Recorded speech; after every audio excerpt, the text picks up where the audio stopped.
Some of the keywords for the collection was protection, projection, weathered, chaos. So we really wanted to capture this idea of like how mental the New York City weather is. It's kind of like you're going to an event, and then by the time you go from the house to the event, the elements, wind, water, unpredictable weather, the crazy traffic in New York, you kind of get a little windswept. So we wanted to pay an ode to that and make it a bit more dramatic.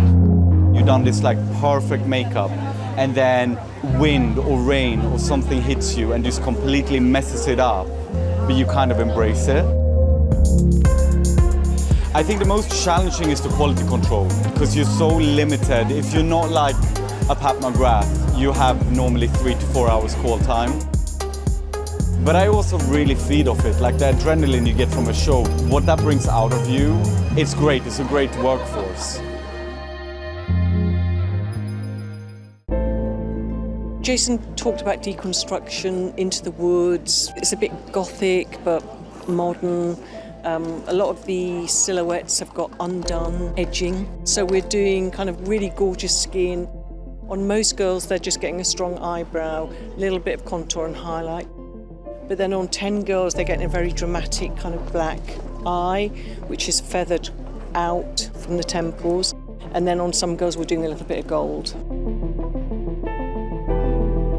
It's an urban woman in a hurry with a textured hair. For some of the looks, we used a more sleeker look. And then there was some very natural, kind of just pushed behind the ears.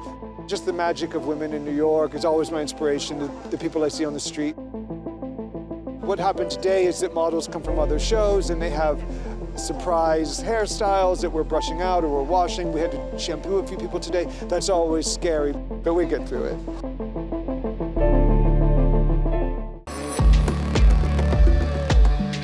We came up with this sort of slick back, shiny, wet look. She's wet from the shower and in a rush and just threw her hair back. Very evening, very nightclub, great look for dancing. The makeup is very strong and really beautiful by Sam, and I think it goes well to have simpler hair, like an easy hair and then like a strong makeup is such a great look. Bright color, pop art, Andy Warhol, the 70s, kind of like the heyday of glamour in a lot of ways. We looked at the portrait of Miss Herrera by Andy Warhol and decided that that was going to be our inspiration. Something that accentuated the features but also was exciting to look at. The execution is always like the most challenging part, making sure that everybody looks perfect. I want everybody to feel beautiful when they look in the mirror and feel like they can be confident and great in the clothes you have to wear. There is a very, very short window of time. I think of like what's going to be the fastest and they're going to look great. The models are beautiful and the casting is incredible. They don't need a giant arts and crafts project on their head to look great. To me, fashion shows should go fast. There's an energy to it and you want to feel the tension. You know, you want to feel like everybody's focused. To me, that's the exciting thing about fashion.